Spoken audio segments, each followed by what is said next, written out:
1630 is dark money. That's what it is. The 1630 fund is literally dark money. When she started off with the whole like, there's no media literacy anymore. It's really frustrating. We're in a crisis where people cannot think critically. I was like, all right, she's gonna cook.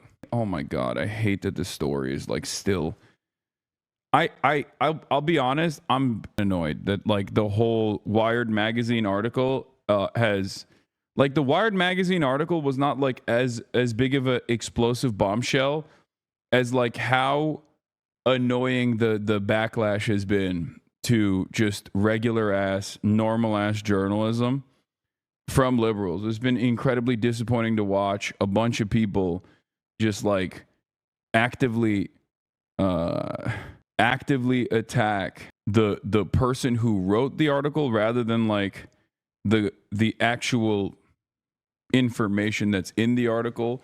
Like, people have figured out that you don't have to say fake news to Wired magazine, which you like, right? If you're a liberal, you like Wired magazine, you respect their reporting, but instead of like attacking Wired magazine or coming across like you're saying fake news in the same way that like MAGA does when there's an article that they don't appreciate, you can just simply say, well, the journalist is bad. And it's just like the major flaws here. And even in my community, there's been like people that are yelling at me on TikTok too to be like, this is debunked. And it's like, it's not. None of the debunking. Like, see, there's still people saying it's been debunked. It's not debunked, man. I don't think you guys understand what words mean. It's been deeply frustrating because I feel like a failure that I haven't been able to educate people on like media literacy at all. You can't just like say an article is debunked and then be done with it. Okay, the only debunking that people point to is from a leftist content creator who's a part of Chorus, who basically just openly showed pieces of the contract and simply said, oh, but they don't follow through on it. Like, it's chill. The contract in and of itself is shown in those debunking videos. And the contract actually proves the actual article. Like, the reporting is clear. There is not a debunking at all. I think it's been quite revealing in some respects. Like, I get it. I get feeling weak in the face of incredible misinformation campaigns coming from the Republicans and having this like having this network of right-wing operatives that are clearly getting funded, right? Are clearly getting funded. And people go, let's fight fire with fire. That's okay. Like, I'm with it. Like, I understand it. But transparency is never a bad thing. That's number one. And number two, the issue here is that it still doesn't address the major point of contention that I've been critical of in perpetuity since the aftermath of the election. Every single time people say, hey, are you the Joe Rogan of the left? We need the Joe Rogan of the left. How do we do this? How do we do this? How do we do this? Like, they don't realize that it's not just about like how the Democrats have fallen behind on not having like a network of influencers, but also it's the policies. And it kind of feels like the Democrats are not in changing their policies at all, but they're simply trying to create a faucet of, Democrat aligned liberal content creators who are going to sometimes attack. Is it effing again? It's just a mini stutter. It happens every now and then. Calm down. Like, we need, bro, even me and nobody got shit on for it because I posted the headline on my IG and one of those creators attacked me in the journal saying I was spreading misinfo and the article was bogus and the people were suing. Like, okay, buddy. I mean, they're not suing anybody from what I understand. They're not doing that at all. They're just simply saying that the article's been debunked and they're moving on from it. But are you cosplaying as a gay mechanic? Yeah. Yeah, the article is pretty basic. It's pretty basic. It's the exact same type of article that you would see from a media outlet about like Republican operatives, which, by the way, I think there should be more investigations into the dark money networks on the on the Republican side, right? And there are, but it's crazy that people have just instead of attacking the actual claims being made, or not even the claims, but like tackling the new information that has been revealed in the article. I wish that they would just like I think it would have been much nicer if they and much more productive if they were like, yeah, we're getting money from the same people that have these PACs that are funding other like Democrat Party initiatives, but that's because there's an endless, unlimited money faucet on the Republican media ecosystem. That's the reason why we're doing it, and we should be more transparent about it. We should be more transparent about the funding sources, but overall, these contracts were a little bit too rigid, and we're not going to follow through on that. Of course, we don't want to maintain any sort of editorial control over these influencers, because ultimately it's best to keep these people independent. Like, ironically enough, the thing that they're yelling at Taylor Lorenz about, being a part of like a nonpartisan, publicly funded, or not publicly funded, but like public nonprofit grant system in the Omidyar network, if that was how this chorus operation looked like, I think there would be less issues, you know? Like the two major components in this. The two major components in this that are frustrating is, like, one, like the level of control that these contracts have over content creators, even if unenforced. The very fact that they have this contractual these lines written into the contract is just like completely ridiculous. Okay, bro has the tarp laid out in the corner. What tarp? That's number one. And number two, the fact that like nobody disclosed that they were getting funded by this group is also ridiculous. I think it's unacceptable. Like, and I don't like that. I don't like the way that people have reacted to it at all. Because like it came across as like very. The reason why I don't like the way people reacted to it at all is because it came across as like hyper partisan and almost damn near identical to the way that like anti-intellectual Republicans respond to shit. Okay, like it was somewhat reactionary. I don't know. Well, that TikTok lady said that they have daily meetings to get fed talking points. That was a major red flag. I don't know if any people pointed out. I did. I pointed it out. I thought that was also strange as well. Yeah, and Jasmine Crockett also responded to it as well. Jasmine Crockett is right. We're done amplifying the false and misleading Wired story. Let's get back to work. This just means that y'all are becoming more effective than they'd like for y'all to be. Keep pushing and stop amplifying her bootleg story. Jasmine Crockett for US just waited on my story to defend the influencers who did not disclose the dark money funding. The funny thing about this, says Zana, this whole thing is that the actual story itself is pretty unsurprising. Run-of-the-mill dark money politicking, but the reactions to it from those implicated in it make the whole story much, much worse. Yeah, it's crazy. I don't know. I just think that there needs to be some serious reconsiderations in the aftermath of this election loss, and it kind of feels like Democrats are not making those serious reconsiderations and redesigning the way that they do politics, and instead they're just saying, oh, we should just put some of these we should put some of the money into like independent media, in the same way that they like in the same way that they have like a consultant class that operates within the mainstream media infrastructure. People that go on MSNBC, CNN, and all those other panels, they thought, it'd be better if we just like funded some of these influencers to also become like MSNBC pundit style influencers. Smoking on that Ahmed Al-Rawai pack with Asman. That's so funny, dude. Yeah, you're right. A foreign nation engaging in an illegal assassination of the entire government of another foreign nation with your tax dollars is actually a cause for celebration. That's loser speak, brother. You have nothing. You will never get health care. Your life is dog shit. Your parents somehow had a better existence than you, right? And your material conditions are deteriorating in real time. And like a fly to shit, you just gravitate towards like, all of these different unlimited violence moments from sometimes the United States of America and other times not even the US, but like US's number one ally in the region, number one asset in the region, Israel. And you're like, well, at least if we don't have anything else, at least, you know, Israel's being violent to other countries. Sick. That's cool, man. Keep rooting for Israel to be able to blow up politicians without any sort of scrutiny whatsoever. Maybe one day they'll start, you know, killing. Well, they have killed American citizens already. Maybe they'll just like keep killing more American citizens as well. Who knows?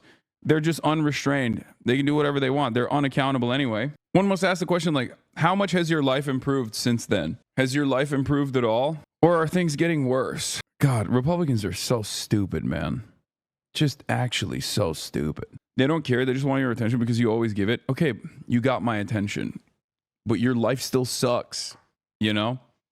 What do you mean? Like, do you not understand that that's even, that is so pathetic. That's even more pathetic than like celebrating Israel's mass assassination protocols. Like, it's just so, that's even more pathetic than that. And the other thing is already still incredibly pathetic. What is this? Better example lately of the depths of the literacy and comprehension crisis we are in than the responses that I have seen to this article. The kids can't read and the adults cannot comprehend what it is they are reading. That is, if they even read this article in its entirety. That's true. This article, depending on how quickly you read, is about a 4 to 8 minute long read.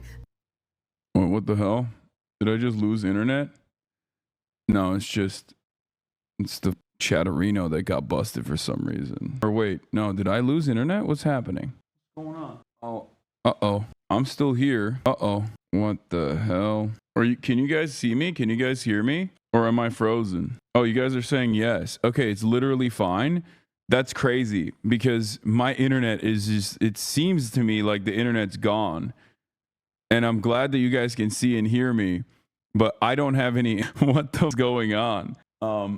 That's wild. That's incredible.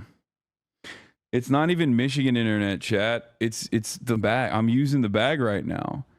And the bag's download capabilities have stopped.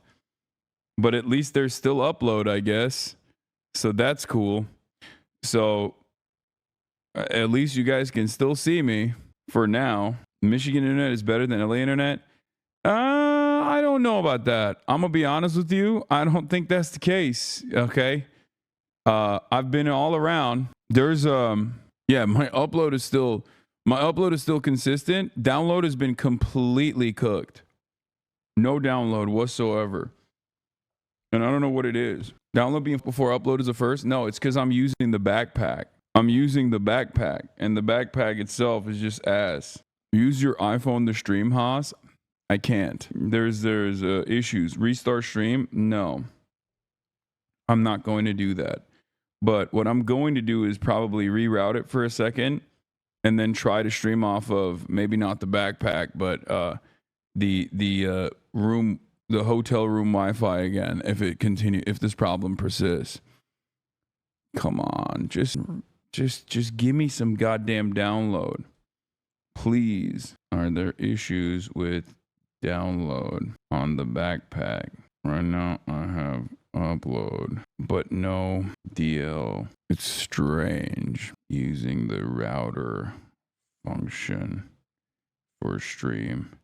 I wonder if the upload gets or the download gets rate limited. You know what I mean? I could totally see that happening.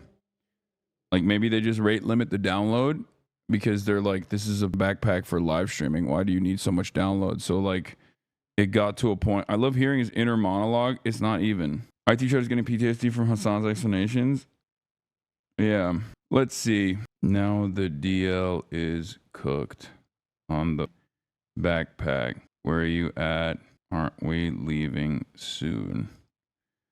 I mean, we're supposed to be moving out to go.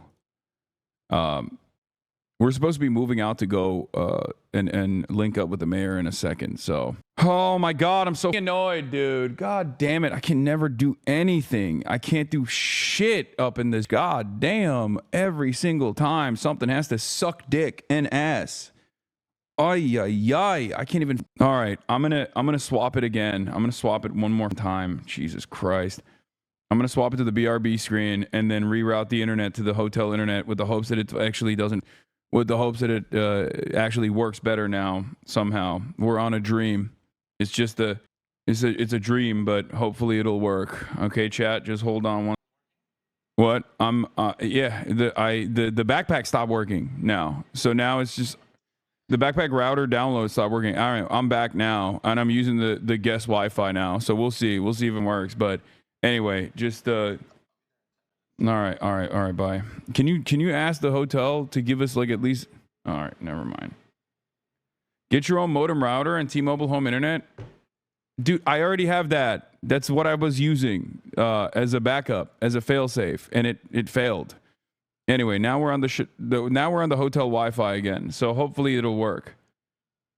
Okay. Hopefully it'll work. Hopefully it won't get cooked. Anyway, let's just watch this. Comprehension crisis we are in. Then this is the hold on, I gotta pee. That I have seen to this article. The kids can't read and the adults cannot comprehend what it is they are reading. That is, if they even read this article in its entirety. This article, depending on how quickly you read, is about a 4 to 8 minute videos that I post are anywhere from 2 to 4 minutes long, and my analytics show that people cannot make it past 23 seconds, 28 if I'm lucky. So I know for a fact the vast majority of people did not sit down and read this article in its entirety, and their responses are a reflection of that. Let's start with this clickbait headline that uses the word dark money as an obvious appeal to your emotion. This is clickbait. This phrase, dark money, was used to intentionally allude to some type of nefarious, underhanded activity going on. Dark money group.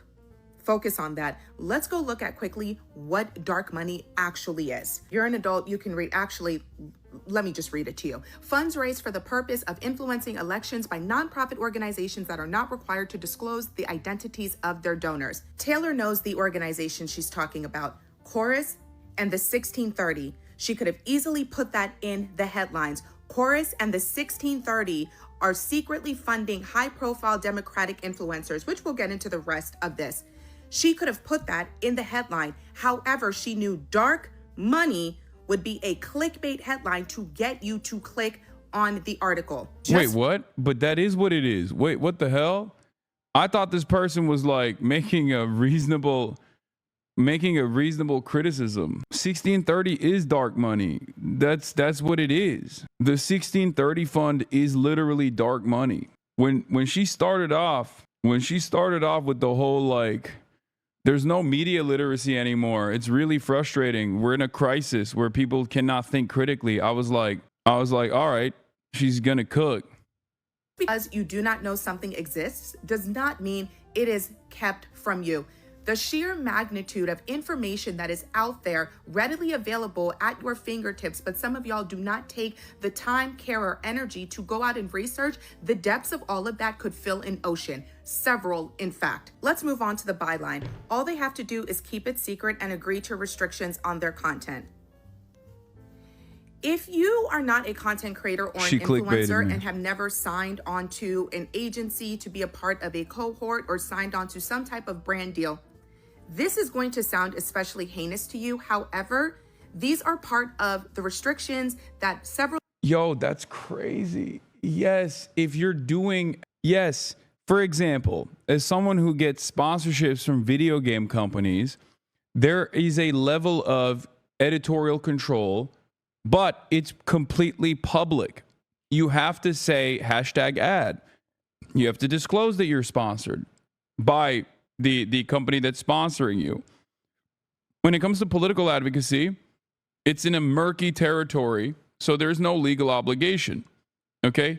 That's number one. Number two, in terms of political advocacy being sponsored, I already have a issue with that in any case. Like I think that's like across the board, I have an issue with that regardless. Okay? So that's also frustrating. Because I think you're objectively not independent any longer when you get sponsored.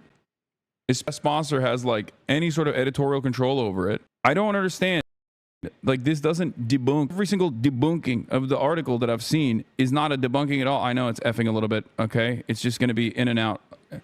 Just micro, chill. Hopefully. What I don't understand is, like, these people are not even getting paid. Half of the people that are criticizing the article are not even getting paid by Chorus or 1630 or any of these other, like, subsidiaries, or maybe they are, I don't know, but, like, I don't understand why influencers are defending a structure, like political commentators or people who want to become political commentators are defending the structure of non-disclosure agreements that are designed for political advocacy. I feel like that is really bad, okay? It's especially bad because next week, when there's another investigative reporting piece that comes out on the Republican side, because this is an identical design to how they operate, how are you going to come out and be like, wow, this is really up? Look at these guys. They're grifters. They're getting paid to say these things. We knew that already. You can't say that anymore because you've been caught. You've been caught saying, no, it's good. It's good that we are doing this. It's actually a good thing that we're getting, it's good that we're getting funded and not, it's good that we're getting funded and not disclosing that funding. And it's good that there's, like, editorial control potentially. That's baked into the contract. What the hell? But what's extra crazy is the fact that people who are simply watchers, not those who engage in political advocacy or not those who are engaging in, like, the creation side of things, are also saying, nah, this is a good thing. Bro, that I don't understand at all, because you're literally just watching this stuff. You're not even getting the bag from the DNC or getting the bag from any of these, like, big donors. You're just simply, as someone who is a watcher, saying, no, I want my favorite content creators to not disclose to me who's funding them, or I want my favorite content creators to get the bag, but also simultaneously potentially have editorial control over what they're saying to me. It's very strange.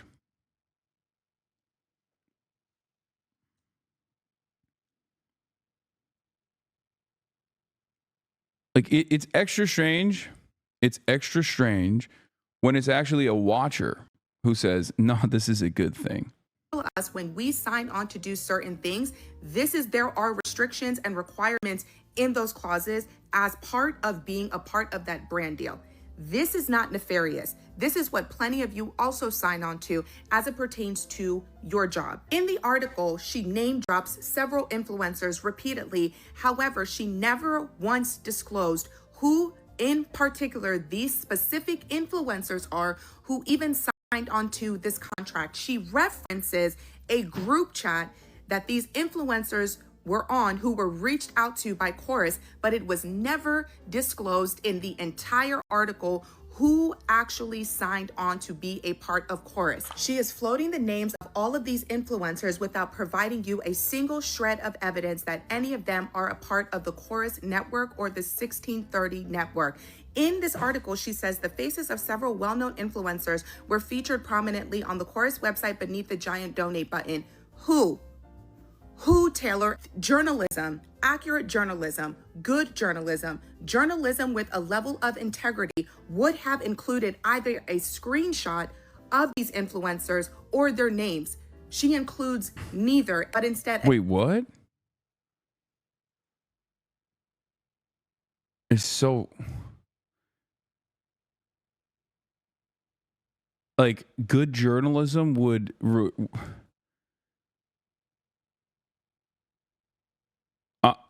should she have just, like, made stuff up? I don't understand. Like, there are sources in the article, and some of them are not going to reveal themselves. And that's a very normal part of the process. Like I've said, there's 3 different ways that a journalist, okay, will have sources in the article. Number 1, and the most common, is on the record, okay? If someone is on the record as a source, you just say who they are. You say their exact quotes in the article itself. You say what their job is, whatever. Give a little bit of background detail.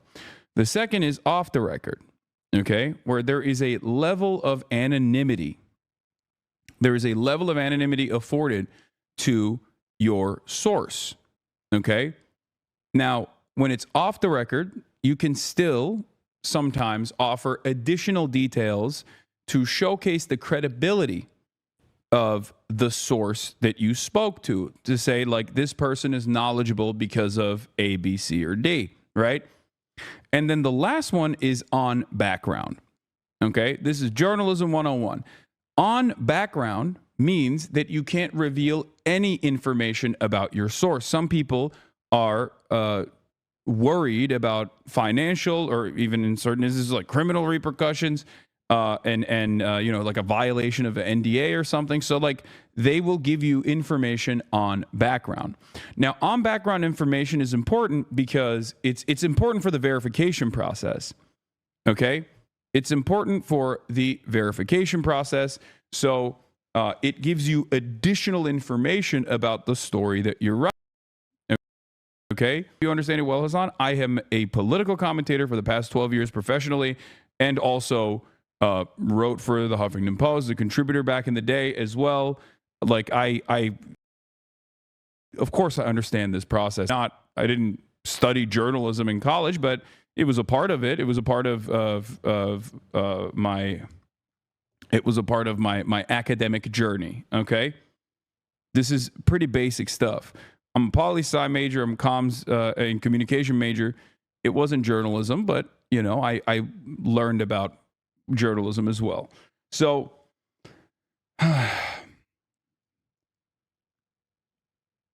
that's it.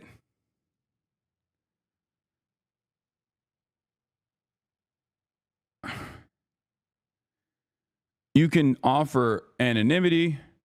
You can offer complete anonymity, and then like if something is off the record, it's just like you're not supposed to, it's just not something that you are going to reveal, right? I think I said that part correctly. I don't know if I fucked that part up, but basically, like I said, on the record, off the record, and on background. On background is the one that offers additional anonymity. And even when someone is on the record, there can still be a level of anonymity afforded to, what is this? There's still a level of anonymity afforded if your sources require it. Having said that, okay?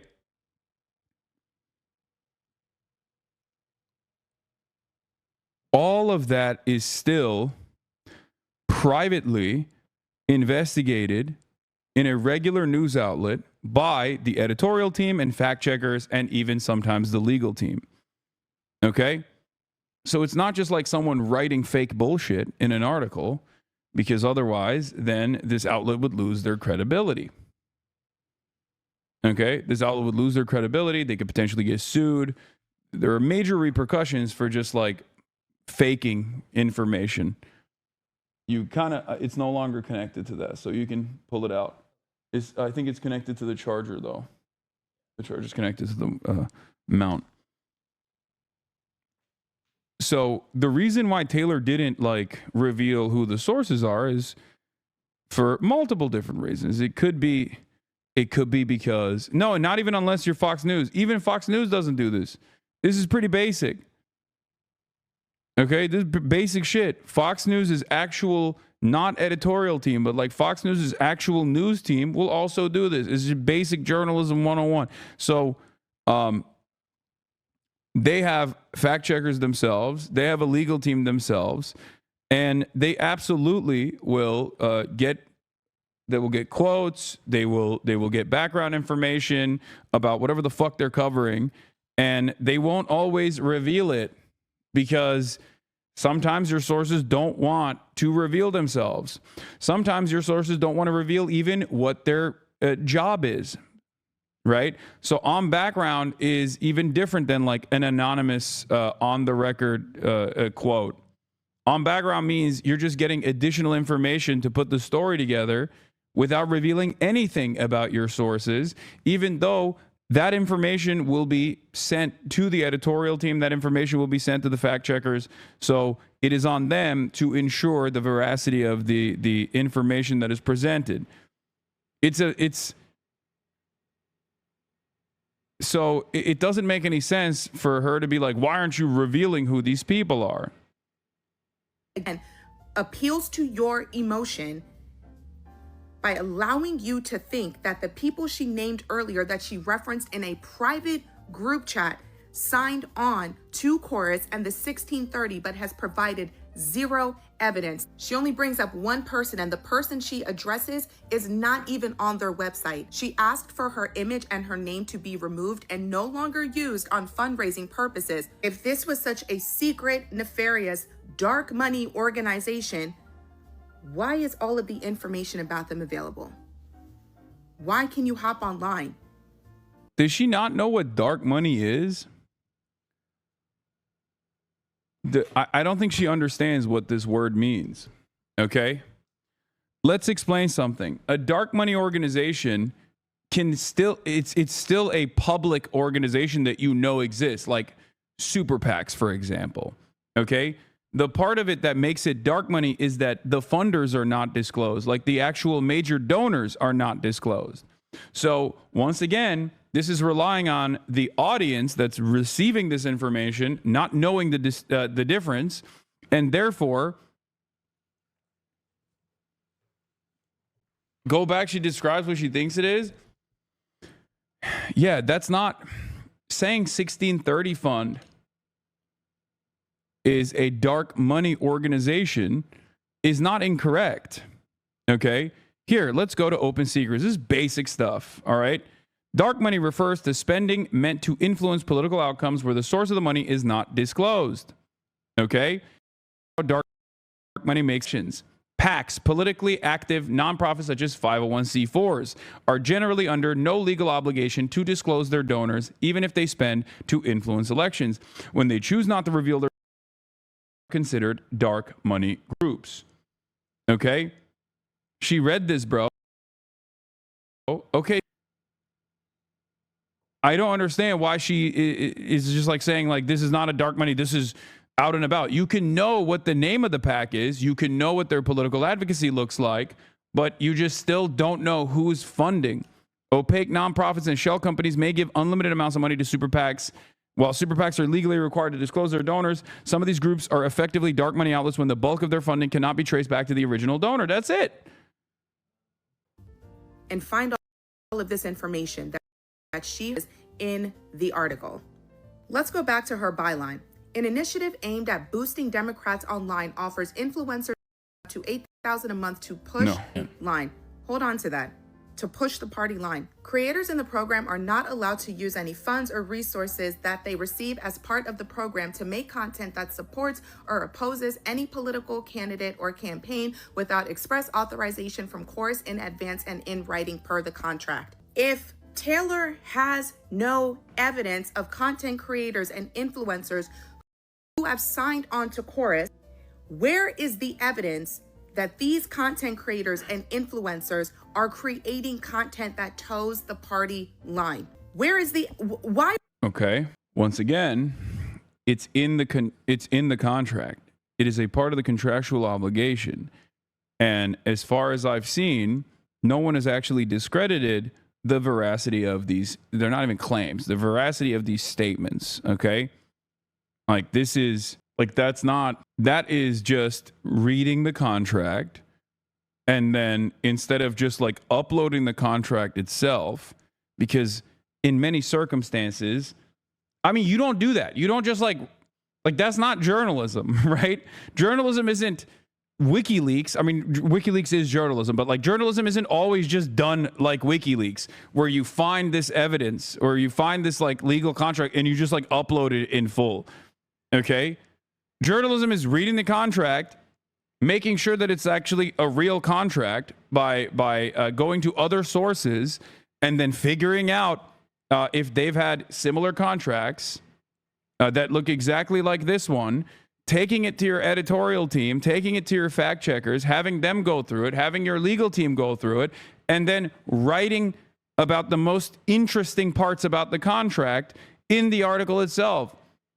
Okay, it's not about uploading the contract. What the fuck are we talking about? The idea is that you're not like saying, It's kind of like saying in this day and age, because people are so fucking oblivious to how journalism is supposed to be conducted, being like, well, someone just went there and wrote down what they experienced. How am I supposed to know?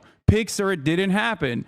It's like, okay, but what the fuck are you supposed to do? Then why are there any journalists at all? Then everything should be CCTV footage going forward. If there's no CCTV footage, then you can't trust the journalist at all, right? Well, I haven't seen the proof, so I don't believe it. Okay, but the entire purpose of mainstream media outlets is that they're supposed to be accountable to the public. They're supposed to abide by certain codes of conduct so that you can trust the actual outlet.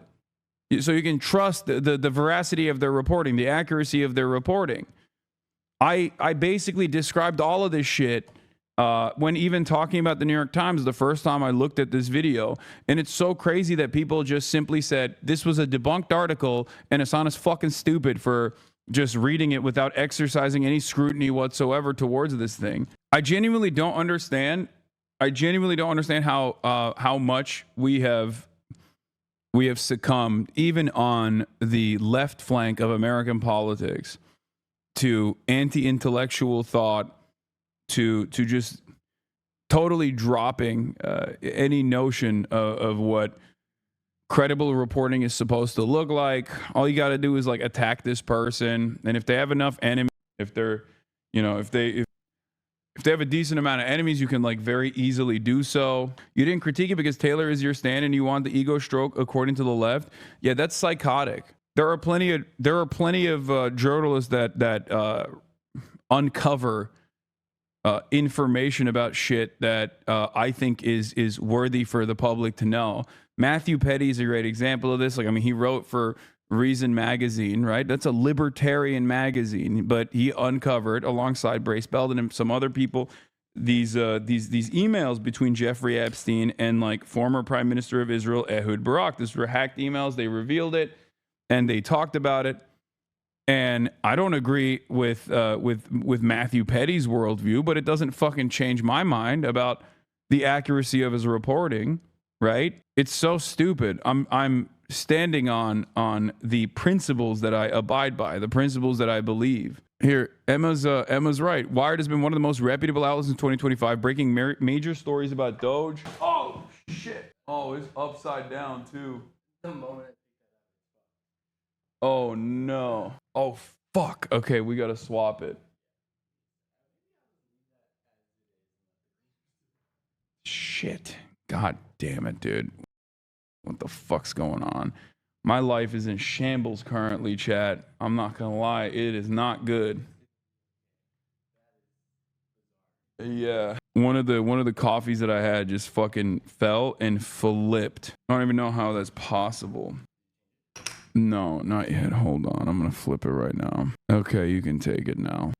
Anyway, yeah, Wired has been one of the most reputable outlets in 2025, breaking major stories about Doge, finding metadata showing the Epstein cell video was edited, etc. They have editors and likely lawyers that consult before publication.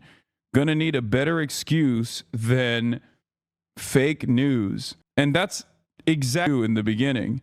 But it almost feels like, oh shit, is it effing? It almost feels like we're in this like different time now, where that is all it takes. Like fake news is all it takes, especially if you like these guys, or you're just motivated by the fears that that Republicans are doing worse. So you're willing to basically drop a lot of shit that you otherwise would criticize the Republicans over when it's your side doing it.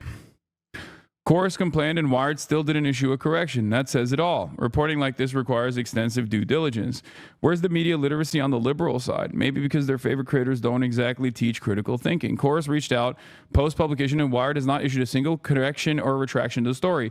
They updated a part of the story to add statements coming from Chorus, who, once again, a journalist will reach out to the subject. Not always, but she did. They just chose not to comment until the story was out. Chorus reached out post-publication and Wired has not issued a single correction or retraction on the story. Our reporting was based on copies of contracts, internal emails, text messages included discussing the deal, a recorded Zoom onboarding session, and testimony from 1630 creators. But there has been a fucking faucet of liberal content creators like just simply saying, nah, it's fake news. And then people just take that for granted. Oh, thank you. And it's crazy. It's crazy that they like, there's people that think that that's a retraction, which it's not. Right. So that was annoying to watch people say as well. Like a retraction is something different. And retractions do happen. Like it's a part of the process. You know what I mean?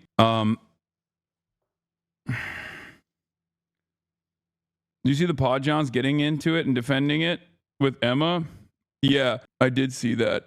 Like I said, it's been somewhat disappointing to see a lot of people that, you know, I'm cordial with. And it almost feels like some of these defenses kind of prove the issue with like dark money funding in political influence campaigns, because like they just are straight up defending on principle why this exists and why it's a good thing, and muddying the waters in terms of the otherwise totally fucking responsible and good journalism that took place in this. March, are you ready to flip it? All right.